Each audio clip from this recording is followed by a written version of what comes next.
Hi everyone, अस्सलाम वालेकुम। क्या हाल चाल है आप सबके। आई होप आप सब ठीक होंगे एंड अल्हम्दुलिल्लाह आई एम ऑल्सो फाइन। अच्छा जी, किचन को देख के आप समझ ही गए होंगे मैं हूँ अम्मी की तरफ। आपको जैसे कि पता है, अगर आपने लास्ट व्लॉग देखा होगा तो अम्मी की ना तबीयत बहुत ज़्यादा ख़राब हो गई थी, तो मैं अम्मी के साथ घर पर ही आ गई थी। मैंने कहा जब तक वो ठीक नहीं होती मैं यहीं रहूँगी, तो मैं अम्मी की ही तरफ थी। और आज का व्लॉग मैंने शुरू किया था, यहाँ पर मैं बना रही थी रायता। तो उसके लिए मैं बना रही हूँ चटनी। अच्छा, ये चीज़ देखकर आप शौक मत हो जाइएगा क्योंकि आजकल लोग ज़्यादातर इस चीज़ को यूज़ नहीं करते। बाकी आज के टाइम में जिन लोगों को यूज़ करनी आती है ना ये, और इसके बेनिफिट्स जिनको पता है तो उनकी तो बात ही अलग है। इसमें जो चटनी बनती है ना सिलबट्टे पे, उसका जो टेस्ट होता है वो बिल्कुल डिफरेंट होता है। बहुत ही अलग और खुशबूदार चटनी बनती है इस पर। और रायते के लिए मुझे चटनी बनानी थी तो मैंने सोचा सिलबट्टे पे बनाती हूँ। इसका ना टेस्ट और खुशबू मतलब सब कुछ अलग होता है, तो मैंने इस पे बनाई। और वैसे मुझे यूज़ करना ये आता है। वैसे भी इंसान जब सारे काम करता है ना घर के, तो उसको ना ये चीज़ें मुश्किल नहीं लग रही होती, तो मेरे लिए इसको यूज़ करना इतना मुश्किल नहीं है, मैं कर लेती हूँ। और आप लोग बताइएगा आप भी इसको यूज़ करते हैं या नहीं। आजकल का टाइम तो ऐसा है, कुछ लोगों ने इसको देखा भी नहीं होगा और यूज़ करना भी आजकल ज़्यादा लोगों को नहीं आता। तो आजकल तो मिक्सी ग्राइंडर का ज़माना है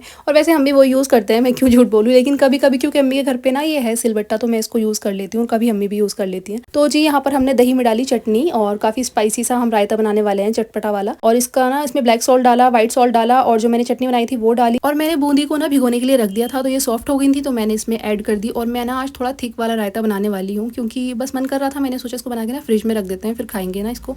और यहाँ पर मैंने जीरे वाला छौंक लगाया इसमें और आप देख सकते हैं इसकी बढ़िया सी लुक, बहुत टेस्टी बना था ये। अच्छा जी, आज का जो व्लॉग होने वाला है ना शायद पूरा किचन में ही गुजर जाए क्योंकि मुझे ना किचन सेट करनी है। अच्छा होता क्या है ना, जैसे मैं अपने घर पे थी तो सब कुछ वहाँ की चीज़ों की मुझे आदत पड़ी रहती है, लेकिन अम्मी की तरफ कभी कभार आना होता है और प्रॉपर कभी ऐसे काम करना ज़रूरत ही नहीं पड़ती, अम्मी खुद ही करती रहती हैं। बस मैं कभी कुकिंग कर लेती हूँ इधर आकर के, लेकिन ऐसा नहीं है कि हाँ जिम्मेदारी वाला काम होता है कि तुम्हें ही करनी है, ऐसा वाला सीन बनता ही नहीं शादी के बाद में। तो अभी तो अम्मी की तबीयत नहीं ठीक, तो मैं सारी कुकिंग कर रही हूँ और सारे काम मैं ही कर रही हूँ। तो हमारे घर में ना 2 किचन बनी हुई है अम्मी की तरफ। एक तो ओपन किचन है जो कि हमारे अंदर छोटा सा हॉल बना हुआ है उसी में है, और अटैच किचन है उसमें ओपन किचन, और एक अलग से है सेपरेट। तो जो सेपरेट किचन है ना मुझे वो ज़्यादा कंफर्टेबल लगती है। अम्मी जो है ना वो वाली किचन यूज़ करते हैं जो ओपन किचन है, क्योंकि उनके लिए आसानी रहती है। वहाँ पर हॉल में ही छोटा सा किचन उन्होंने बनाया हुआ है, लेकिन मुझे उस वाली किचन में ना अनकंफर्टेबल हो रहा था, तो मैंने सोचा ना जो एक सेपरेट किचन है इसमें सब चीज़ें सेट कर लेते हैं। तो मैं सारे बर्तन वगैरह आप देख सकते हैं, इतने सारे बर्तन हो रहे थे, मैंने सबको पहले वॉश किया, इन्हीं को वॉश करी थी। फिर मैं सोच रही थी कि पूरी किचन को ना आज वॉश कर लेती हूँ और टाइल्स वगैरह सब कुछ और जो भी बर्तन रखे हुए होते हैं सारी चीज़ें वॉश करती हूँ।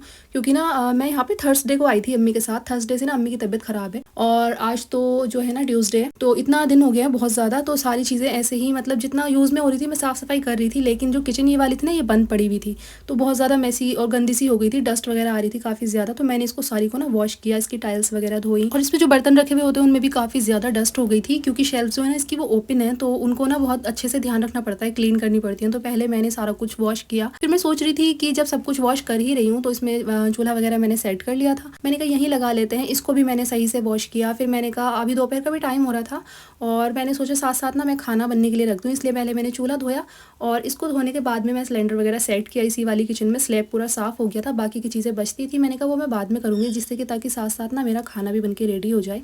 क्योंकि आज ना बहुत ज़्यादा काम हो गया था मेरे ऊपर। किचन को साफ़ करना इतना इजी टास्क तो है नहीं, और बहुत ज़्यादा गंदी हो रही थी ना ये, इस वजह से भी इतने टाइम से बंद पड़ी हुई थी, तो इस वजह से मैंने इसको अच्छे से पहले वॉश किया। फिर मैंने खाना बनाने के लिए सारी चीज़ें यहाँ पे रेडी करी। अच्छा, मेरे माइंड में क्या चल रहा था ना, जितने भी बर्तन है ना सारी किचन के वो सारे ना दोबारा से वॉश कर देती हूँ, जो वॉश हुए हुए भी हैं उनको भी मैं दोबारा से वॉश कर देती हूँ क्योंकि उन पर डस्ट आ गई थी। तो इस वजह से मैंने बहुत ईजी सा काम करा। मेरे पास में यहाँ पे थोड़ा सा गोश्त पड़ा हुआ था, तो मैंने सोचा आलू गोश्त और चावल बना लेती हूँ, क्योंकि एक तो ना बहुत कंफर्ट फूड लगता है मुझे ये, और ईजिली बहुत जल्दी बन भी जाता है, टेस्ट में भी अच्छा होता है और टाइम भी ज़्यादा नहीं लगता, ज़्यादा स्टेप्स है ही नहीं, बस सब चीज़ें एक साथ मिक्स करके आप रख दो, बाद में आलू डाल दो और हो गया आपका खाना रेडी। सो मैंने कहा ताकि ये पकता भी रहेगा और मैं बाकी के काम अपने फिनिश कर लूँगी साथ साथ। और यहाँ पर आप देख सकते हैं मैंने गोश्त में सब कुछ चीज़ें मसाला वगैरह मिक्स करके ना रख दिया था पकने के लिए, और साथ में यहाँ पर राइस वॉश कर रही थी। तो उसके बाद में आप देख सकते हैं फिर से इतने ज़्यादा बर्तन पड़े हुए हैं, क्योंकि बहुत से बर्तन ऐसे थे ना जो कि वॉश हुए भी थे, लेकिन मैंने सोचा उनको दोबारा से वॉश करते हैं। सारे जो शेल्व्स हैं सबको मैं वॉश करूँगी और फिर दोबारा से सब चीज़ें सेट करूँगी, क्योंकि अभी तो मैं पता नहीं कब तक यहाँ पर रहूँगी, 4 दिन रहूँ 8 दिन रहूँ कुछ नहीं पता है। तो मैंने कहा वैसे भी अम्मी के लिए भी ईजी रहेगा, साफ़ सफाई हो जाएगी तो उनको भी ज़्यादा मुश्किल नहीं होगी बाद में। अच्छा, काफ़ी सारे लोगों ने कमेंट्स किया था लास्ट व्लॉग पे, अम्मी के बारे में पूछा था क्या हुआ है क्या नहीं, और इंस्टाग्राम पे मुझे काफ़ी सारे डीएम्स आए थे, तो थैंक यू सो मच अम्मी के लिए इतनी दुआ करने के लिए। और अभी अम्मी की तबीयत थोड़ी सी बेटर है। अच्छा, कुछ लोग पूछ रहे थे कि हुआ क्या था। एक्चुअली हमारी तरफ के डॉक्टर इतने ज़्यादा ख़राब है ना इस मसले में कि वो बीमारी डॉक्टर बताते ही नहीं है पेशेंट को हुआ क्या है। हम लोग क्या कर सकते हैं, सिर्फ सिम्टम्स बता सकते हैं कि हमें ये वाला इशू हो रहा है, लेकिन जो बीमारी होती है ना उसका तो डॉक्टर ही बताएगा कि आपको क्या हुआ है। अम्मी को ना नॉर्मली चक्कर आए थे, वॉमिटिंग हुई थी और उनको ना बहुत मतलब बेचैनी टाइप की हो रही थी और चक्कर बहुत ज़्यादा आ रहे थे। तो ये सारे सिम्टम्स अम्मी के थे। फिर उनको ड्रिप्स वगैरह लगी, तो मतलब तबीयत उनकी बहुत ख़राब हो गई थी। लेकिन डॉक्टर ने लास्ट में भी ये नहीं बताया कि उनको प्रॉब्लम क्या हुई थी। सो फिलहाल मैंने डॉक्टर अम्मी का चेंज करा दिया है, क्योंकि मुझे वहाँ समझ ही नहीं आ रहा था कुछ, क्योंकि उस डॉक्टर ने कोई प्रॉब्लम बताई ही नहीं है किस वजह से हुआ है, सिर्फ वो मेडिसिन दिए जा रहा था। तो मैंने अम्मी को ना दूसरी जगह अभी डॉक्टर के दिखाया हुआ है, वहाँ पर अम्मी का चल रहा है ट्रीटमेंट।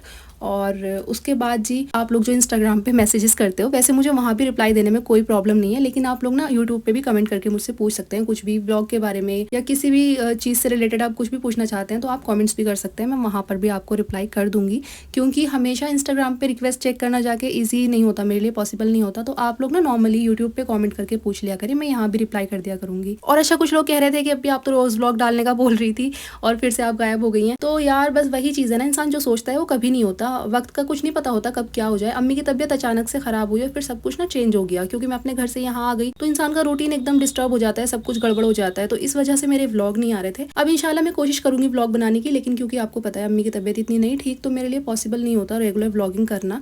और यहाँ पर तो मैंने बनाया ही नहीं था आकर के व्लॉग, सो हमेशा ईजी नहीं होता। किचन वगैरह मैंने सेट की है। अभी तो ये मेरे लिए ऐसा है जैसे कि किसी न्यू जगह कोई बंदा आ जाता है ना, तो वो सब कुछ सेटल करना बड़ा मुश्किल होता है। अच्छा, कुछ लोग कहेंगे ये आपकी अम्मी का ही घर है तो आप इसको न्यू जगह क्यों बोल रही हैं, क्योंकि यार जहाँ पर बंदा रह रहा होता है, मुझे 2-2.5 साल हो गए मेरी शादी को, तो अभी ना मुझे अपने घर की आदत पड़ी हुई है, तो यहाँ पर ना आकर सब कुछ मैनेज करना थोड़ा मुश्किल लगता है। लाइक जब अपने अकॉर्डिंग सब चीज़ें सेट हुई भी होती हैं, किचन होता है, घर होता है, तो उसमें ना ईजी रहता है बंदे के लिए व्लॉग भी रिकॉर्ड करना और रेगुलर के काम भी करना। लेकिन यहाँ पर अभी थोड़ा सेटल होने में मुश्किल हो रहा था, एडजस्ट करने में। लेकिन इंशाल्लाह मैंने किचन वगैरह अपने अकॉर्डिंग सेट कर लिया और इंशाल्लाह व्लॉग में बनाया करूँगी यहाँ पर भी जब तक मैं रहूँगी। सो बस चीज़ों को मैनेज करने में थोड़ा सा टाइम लग रहा था, एडजस्ट होने में टाइम लगता ही आपको पता है। तो मैंने धीरे धीरे करके किचन तो अपने अकॉर्डिंग सेट कर लिया है और चीज़ें भी हो जाएंगी। So that's all about today and I hope आपको आज का व्लॉग अच्छा लगा हो। Thank you so much for watching. अल्लाह हाफिज़, bye bye, take care of yourself.